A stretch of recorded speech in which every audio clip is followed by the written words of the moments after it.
Bonjour, salut, and welcome back to my channel. Today we'll be talking about the 1994 release of Kylie Minogue's Kylie Minogue. Now, most people know Kylie from her early hits in the 80s, such as I Should Be So Lucky or Locomotion, or if you're from the USA, you most likely know her for songs such as Can't Get You Out of My Head and Love at First Sight. But she does have a story between the two.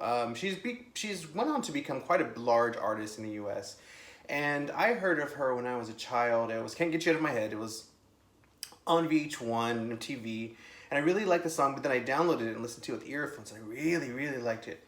So I went in and got Fever. And I become a massive fan. I went off to buy every album she had done prior, including this one, on CD. And just listened to them on. I was a big fan of hers. And I mean, this was 2002, I think, in the USA. And I think I heard Locomotion as a kid, but I didn't grow up with Kylie. She actually didn't have a record deal in America for a good while, and when she did, she was with Geffen Records in the 80s, and I don't think they made her a priority. I think they kind of just were trying to see how much money they could make because they gave her very little promotion, very, very little support with her second album. And the third album, I don't believe was released in the US, but people who were like fans, I think back then they had like these magazines that you could order CDs internationally from, and I don't know the name of it if anybody out there knows, but I mean that's a great opportunity. But like when I got to know her, I did have to look in her back catalog as well. YouTube didn't start, so it was pretty much just trusting the album, trusting it would be good. So I became a huge fan of hers, and to this day I'm a big fan.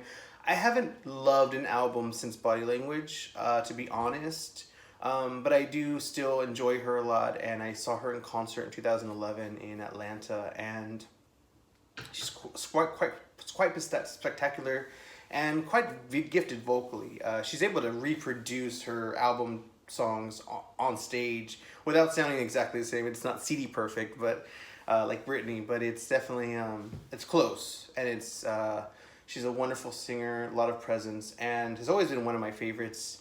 But today we're going to talk about this album, which, like I said, she was known for her late 80s hits. She signed with PWL in the late 80s in Australia, and they're a type of hit factory. So they do songs like Never Never Gonna Give You Up by Rick Astley, and You Spin Me Right Round, Baby Right Round by Dead or Alive, and they worked with Donna Summer on her 1989 album, In Another Place and Time. So huge, massive hits for these people, and they were, like I said, a hit factory, and a lot of Kylie's 80s material sounds very much like their music. It's very distinct. But it was in 1990 where she kind of branched out on her own with them, but creatively she started co-writing her songs with outside collaborators such as Stephen Bray of Madonna fame. And by her next album, Let's Get To It, she had at least co-written half of the songs. So she definitely was wanting to take more control of her career and have more say. I will say that her latter two albums are stronger than her first two albums. And I think it just showed that Kylie had a good ear for music and knew what she wanted, and also had some good input. Because I do think that she kind of took their music to the next level once she started collaborating with them creatively. And to this day, Rhythm of Love and Let's Get To It are quite strong records. I love Let's Get To It, as you can see. So we'll definitely do a review of Let's Get To It coming up. Curiously, it's really hard to find Kylie's vinyls I'm in France, so it's hard to find them here. I never found them in the US. I would imagine they have them here in France because it's Europe, and she is big here. So it's kind of weird how she's not like Madonna. You can find anywhere, or Janet you can find anywhere, but Kylie, who's a predominantly European artist, I was surprised to find out I didn't find anything. And but I did get this. This is the re-release white vinyl, and I am in love with it. So definitely we have some good things to say about this record. So basically, like I was saying, she wanted more control, wanted more input. So after Let's Get To It didn't do too well, and There's a Greatest Hits, she left that company and re-signed with Deconstruction Records, a predominantly dance label, so a smaller label, but she signed with them in 94, and while she was filming Street Fighter, basically, in the same year, if anyone remembers that movie, she plays Cammy. She did this album. Now, there's a lot of great songs on the album that aren't even on the album. It's Kylie's notorious for having an amazing B-sides and amazing unreleased songs that later leak and you can listen to on YouTube or download. It's the demos. I just gotta tell you about the demos. Look up demos KM94. That's what the fans call this album. They're just strikingly good.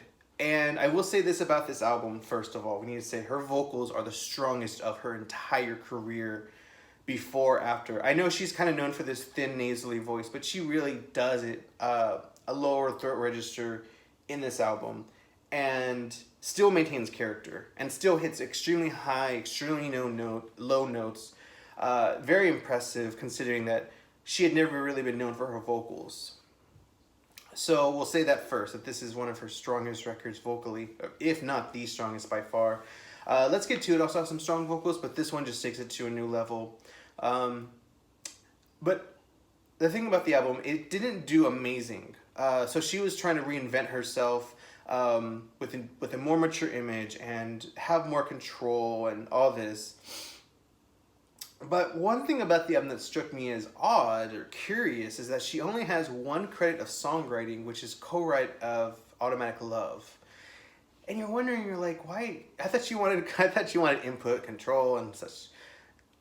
I'm not quite sure what happened, because a lot of the demos that were released are written by her. So it's curious to know, why. Because I think there was more house songs, and they wanted to maybe diversify the album, not just be a dance record, because she is a pop star, and I don't know. But it would, if anyone has any information, why are there so many demos of hers that are written by her that are great, not on the album, and then we have these other songs that have no credits from her at all, in an era where she really seemed to want creative control. That's just curious to me.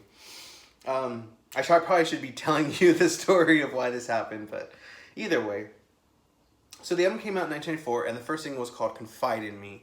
Now, Kylie, like I said, Kylie was known for Euro dance type music, a little R&B and funk, but nothing too heavy, nothing too drastic. Confide in Me doesn't sound like anything she had ever released remotely. There's not a touch of 80s, there's not a touch of 90s dance. It's almost trance-like in its production. It has heavy Middle Eastern strings, a very haunting chorus. Her vocals are extremely stretched, and in a good way. She really steps to the plate and makes it work. She hits those high notes and hits those low notes. The song was a hit in Australia and the UK. I do believe it was released in the US as a dance single, with remixes and such. And I think it did okay on that. I don't remember it going to number one. But it's definitely an amazing song. It's almost like you want to say this is her best song just because it is, but also that's not really her type of music overall. So it's kind of hard to say, oh, that's her best song, because it really sticks out. It really sticks out. And we'll talk about it. It's actually the first song on the album. So it's a great opener. It's very dramatic. It's very drastic. It's a very long song. Cut for radio a lot. There's a very moody, edgy type intro. Very haunting. Very almost scary. Inviting you to a dark cave. And the song itself is just about basically someone confiding. She almost plays I don't know, I don't know, it's like a fairy godmother or something in the equivalent, some kind of outer world being that's kind of just there watching, and it's very beautiful of a song. The lyrics are spoken, and then the chorus, like I said, it's almost in the background because of how drastic the strings are.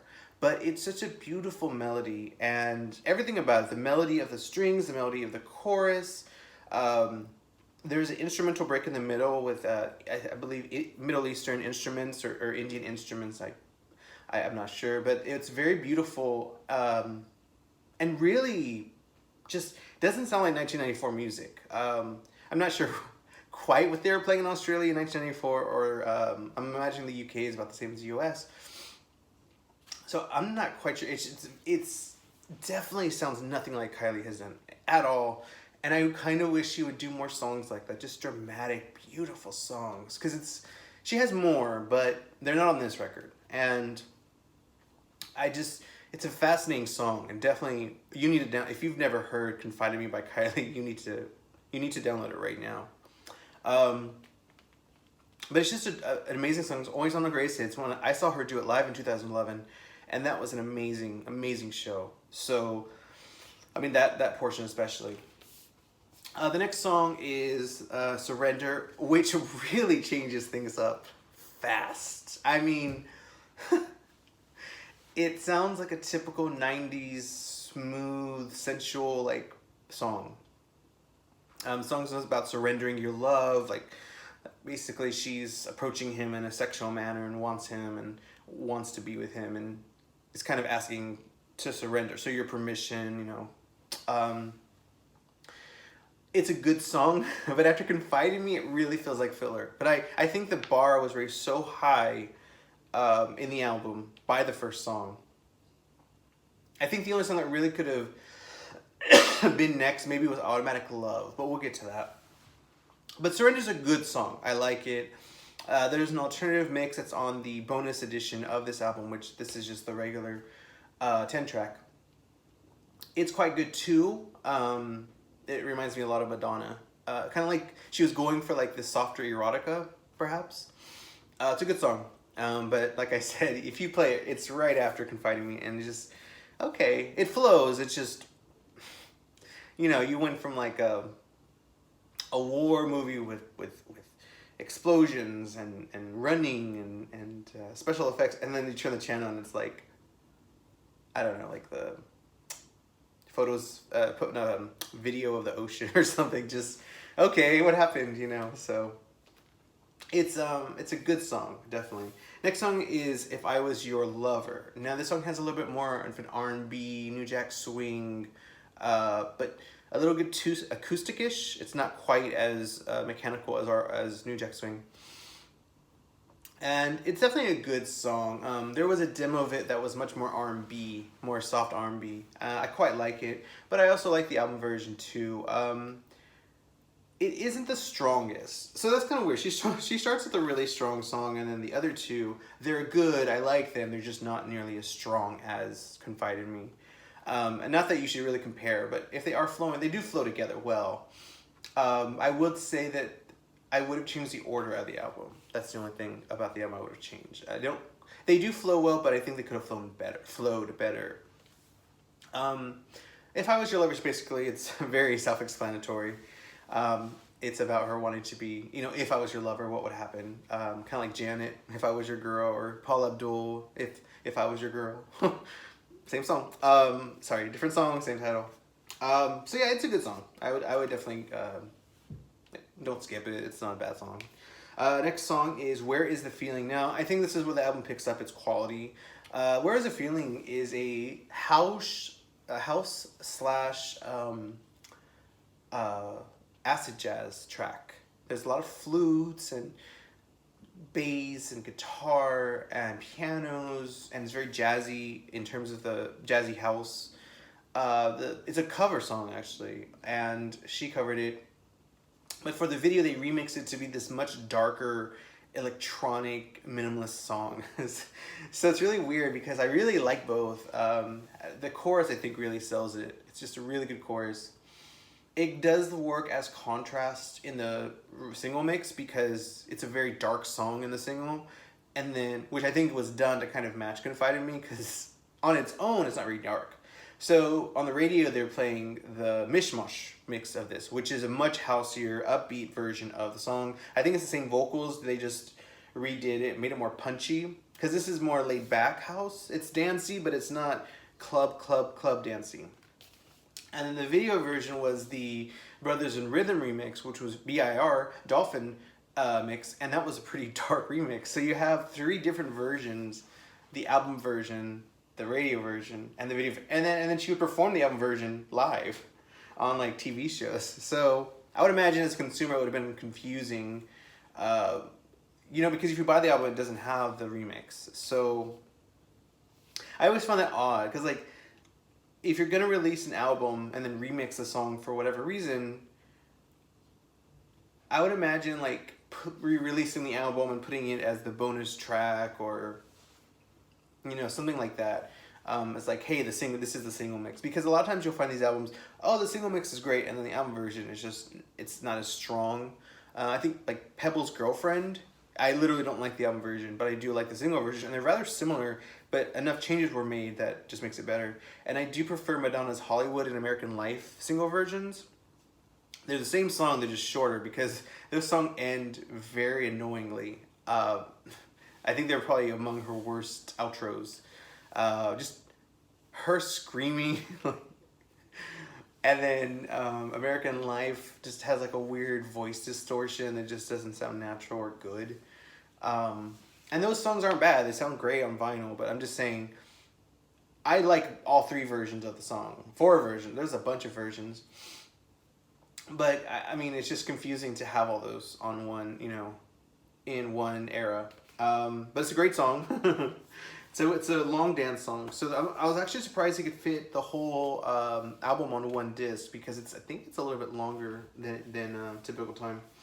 Last song on side A is Put Yourself in My Place, which was a second single. It didn't do as well as Confide in Me, but the video is really good. It's very vivid, very vibrant. It looks like a Sega Genesis game at times. Like, in terms of the colors, she's basically paying homage, tribute to Barbarella, starring Jane Fonda, where she descends and there's no gravity, and she's like slowly undressing, and then at the end she's like covering herself, and it's in space, and it's just really cool.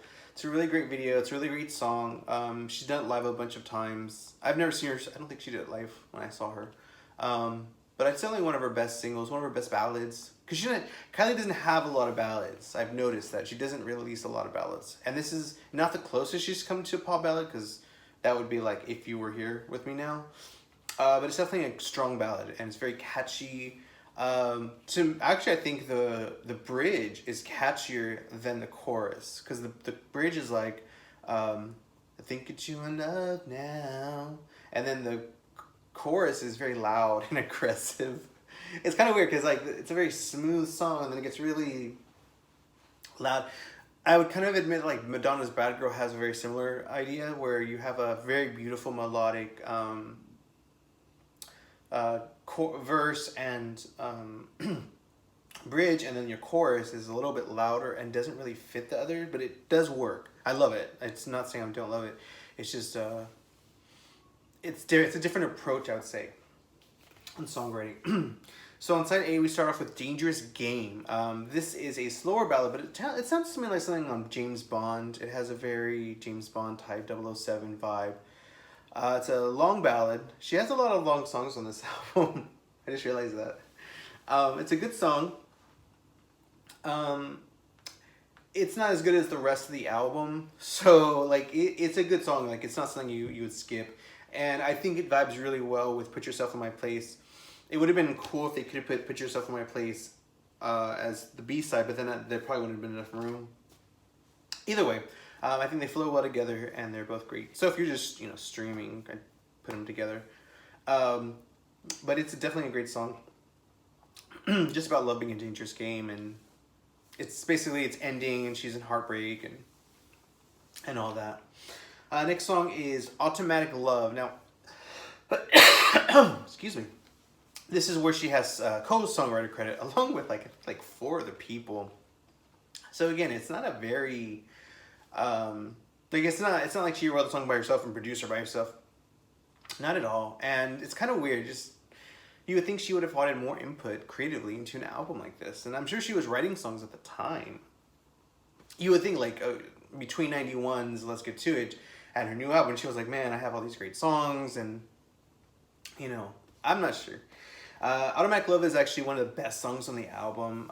Probably number 2. Well, no, number 3 probably, because Confide in Me is just amazing. It's laid back R&B Janet type vibe.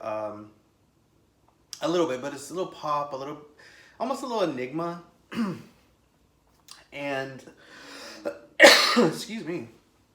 It's definitely one of her strongest albums. Sorry, one of her strongest songs ever. It's a really good song. They did an acoustic version for her second greatest hits that came out around the time that Fever hit it big, and it's a beautiful rendition.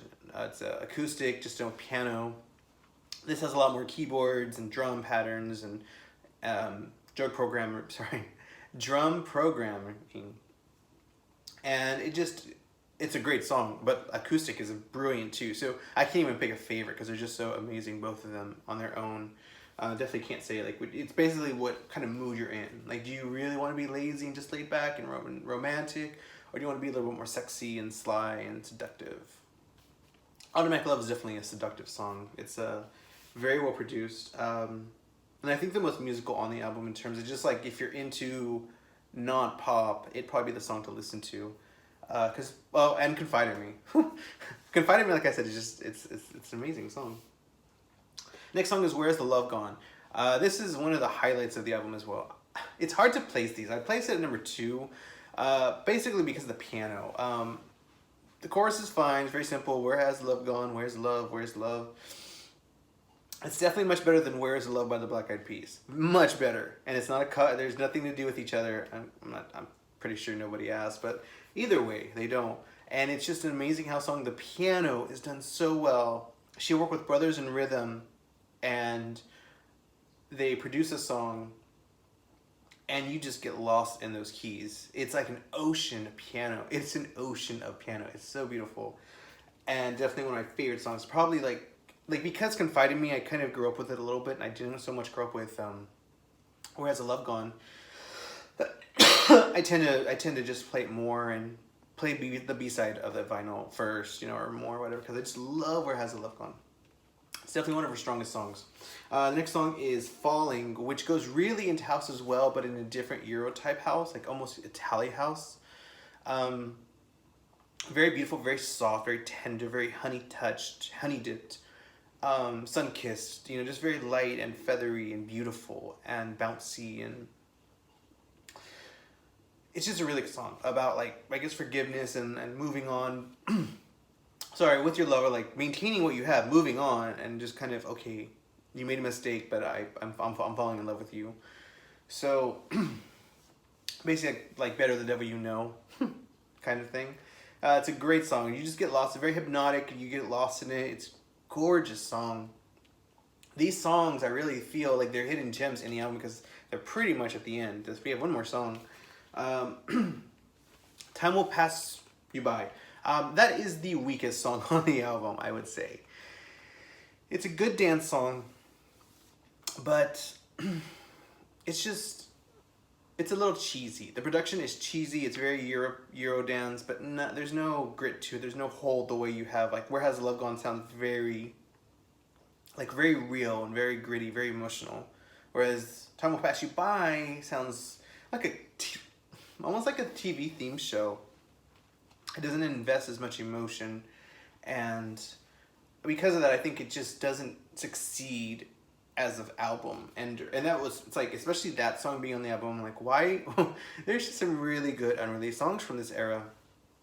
Love Is on the Line, and she has a song Aston Martin, which is completely different. Would have been really cool to have on the album.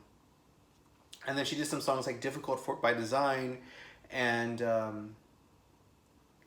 Gotta Move On, which were eventually released on her second greatest hits as like bonus songs. But I mean, she had some really good songs that I think could have replaced Time Will Pass You By. And I think that like Dangerous Game should have been the closer. Or maybe even, I would actually close with Confide in Me. I mean, it's a good opener, but it doesn't reflect the rest of the album. So I think as like the last song, that might have gone better. But I understand you want a really good song first. I understand that. But I love this album. I think it sounds amazing on vinyl. My only quip is the last song, really. Which, you can just turn it off when you're done with Falling. It's not that bad. In fact, there was remixed for the deluxe edition. Amazing remix. Very much, it more sounds like Where Has the Love Gone. A lot more keys, dancey pianos. Like dance music, that use pianos. It's a great song. It's a great remix once they do that. But it's the original production on the album that's just really weak and just not one of my favorites. But definitely check this album out. It's available on Amazon. I got it for 15. Well, my husband got it for me for 15. But now I think it's a little bit pricier, and then it's definitely on eBay. So take a look. You have the front cover, which I used when I was in high school. I actually drew this in class, and my teacher was like, "Oh, it's like art pop." And I was like, "What's art pop?" And she's like, used for marketing or stuff like that. That's the back cover, so you can see the. And I love this look. I was gonna wear my glasses for this review, but I chose not to. This is the inner sleeve. Has the credits of the song. Again, you can kind of see like the song titles. And then she does some thanks. She doesn't thank very many people. Enough. And that's the other side. No side splits. Okay. And this is the vinyl. White vinyl. And then it's upside down. Kylie Minogue. So yeah, just pick this album out. Check it out on iTunes. The whole thing is on stream, along with the bonus songs. Bonus songs are great too. And try to look up these unreleased songs on YouTube. I can't list all of them. There's a lot, but basically, just Google Kylie Minogue 94 unreleased, or just Kylie Minogue unreleased. She has a lot of good unreleased songs and a lot of good B-sides, but we'll get to those. She has a lot of great albums, and she's definitely a living legend, and I think she has, given like a lot of great songs to the world, and I'm a big fan of hers, and I'm happy to see that she's still going and that she's still recording music. She's still touring. Even after her bout with cancer, she came back stronger than ever, and I'm very happy for her. I do, I don't hate her past few albums. They're just not as strong to me as her heyday, and that happens with every artist. And unless they're your absolute favorite, you're most likely not gonna find more than 3 or 4 songs per record that you're gonna love. But yeah, so let me know if you are a Kylie fan, what your favorite Kylie song is, what your least favorite is. Also, let me know if you've heard the album, what you think of it. Check it out if you haven't heard it. Please check it out. And let me know what you think. And if you liked the video, please like it. If you loved it, please subscribe. And thanks so much.